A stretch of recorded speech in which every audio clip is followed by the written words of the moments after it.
కృష్ణదేవరాయ గారికి కూడా ఎందుకు ఇలా చేయాల్సి వస్తుందంటే, కృష్ణదేవరాయ గారికి విడుదల రజనీ అంటే కోపం కొంచెం ఎక్కువేనండి, ఎక్కువ కోపమే. ఎందుకో నాకు కూడా కారణాలు తెలీదు, కానీ రకరకాల కారణాలు ఆయనే అనుకుంటాడు, రకరకాల కారణాలు ఆయనకే ఉన్నాయి. సరే, ఎందుకంటే దానికి కూడా కథ ఉంది, అది కూడా చెప్తా. అయితే ఆ కథ ఏంటంటే,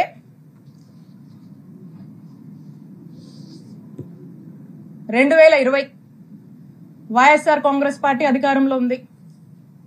సెప్టెంబర్ 2 వైఎస్ఆర్ గారి వర్ధంతి. ఆ రోజున గురజాల సర్కిల్,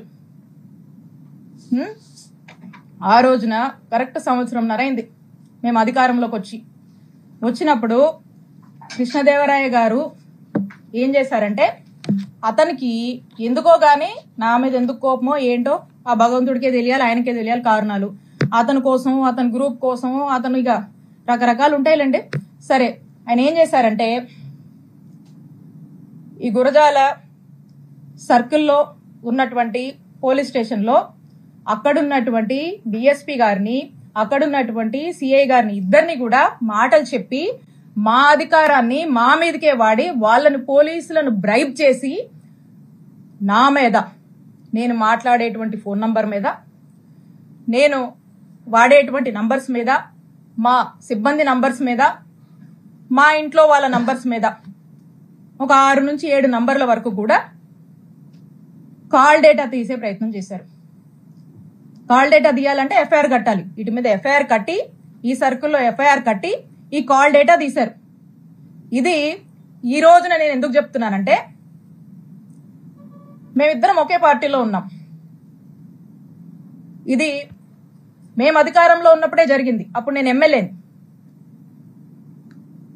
అప్పుడు జరిగినటువంటి విషయము నేను ఏ రోజు కూడా ఈ విషయాన్ని చెప్పే పరిస్థితి నాకు రాకూడదని నా మనసులో ఎప్పుడు అనుకుంటూ ఉండేదాన్ని.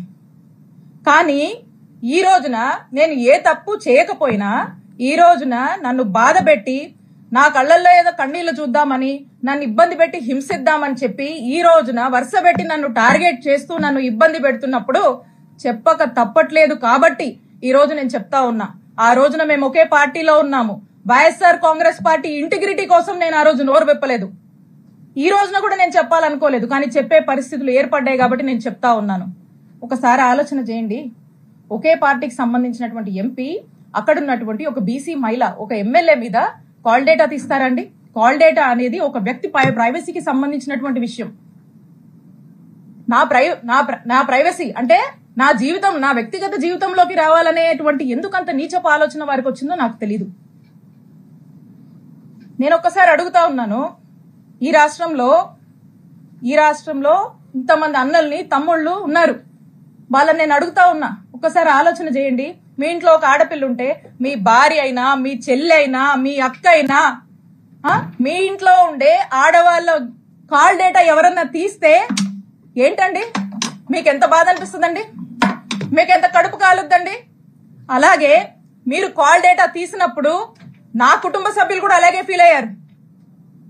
ఇంత నీచుడా కృష్ణదేవరాయలు అని చెప్పి అందరూ ఫీల్ అయ్యారు.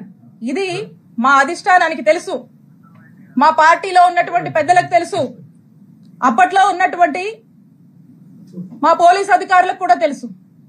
కానీ ఎప్పుడు బహిరంగంగా ఈ విషయాన్ని నేను బయటికి చెప్పే ప్రయత్నం చేయలేదు. ఇది జరిగినప్పుడు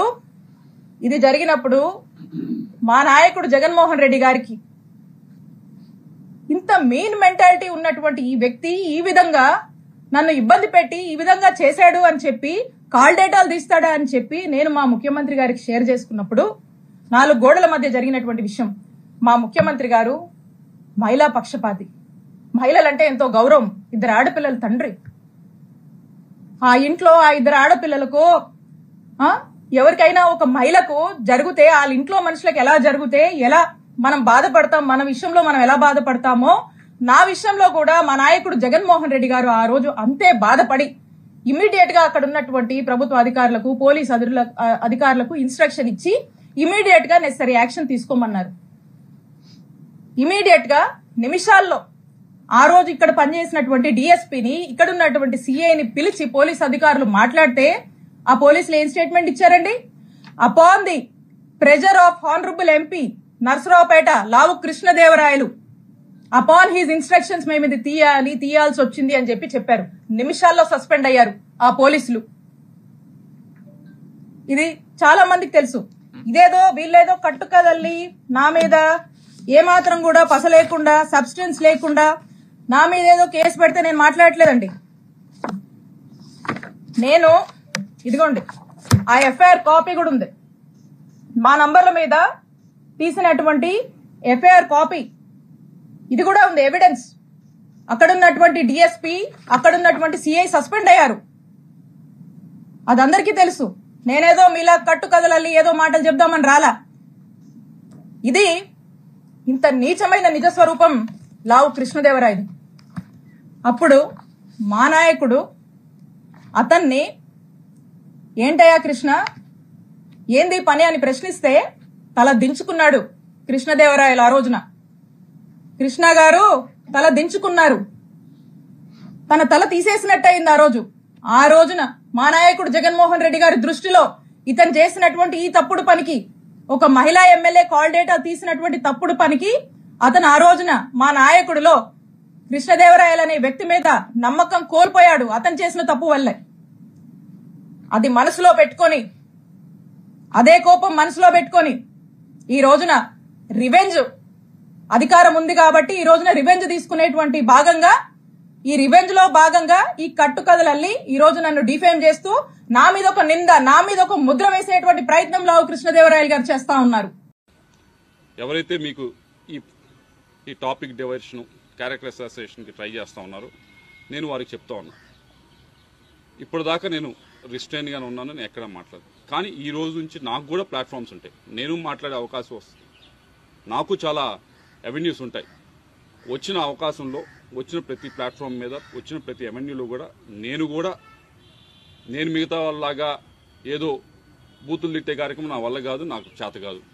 లేకపోతే మిగతా వాళ్ళలాగా ఈవిడ చెప్పినట్లు నిన్న అబద్ధాలు చెప్పడం అనేది నాకు చేత కాదు. నేను నిజమే చెప్తాను. ఏదైతే ఉందో ఆ ఫ్యాక్ట్స్ మొత్తం మేము బయటికి చెప్తాను. ఈ విషయమే కాదు, చాలా విషయాల గురించి మాట్లాడతాను, పేరులతో సహా తీసుకుని మాట్లాడతాను. ఇది ఎంత దూరం వెళ్తుందో చూసుకున్నాం. మీ అందరికీ చెప్పేది ఒకటే, మీ వెనకమాల ఎవరైతే ఉండి మాట్లాడుతున్నారో వాళ్ళకి చెప్పేది ఒకటే, మీరే మొదలు పెట్టారు. ఇప్పుడు దీన్ని మేము ముందుకు తీసుకెళ్తాం. తప్పకుండా దీనికి తగిన విధంగా సరైన సమయంలో తప్పకుండా వచ్చిన అవకాశాన్ని ప్రతి ఒక్కటి ఉపయోగించుకొని పేరులు తీసుకుని కూడా మాట్లాడతారని చెప్పి మీ అందరికీ కూడా తెలియజేసుకుంటాం.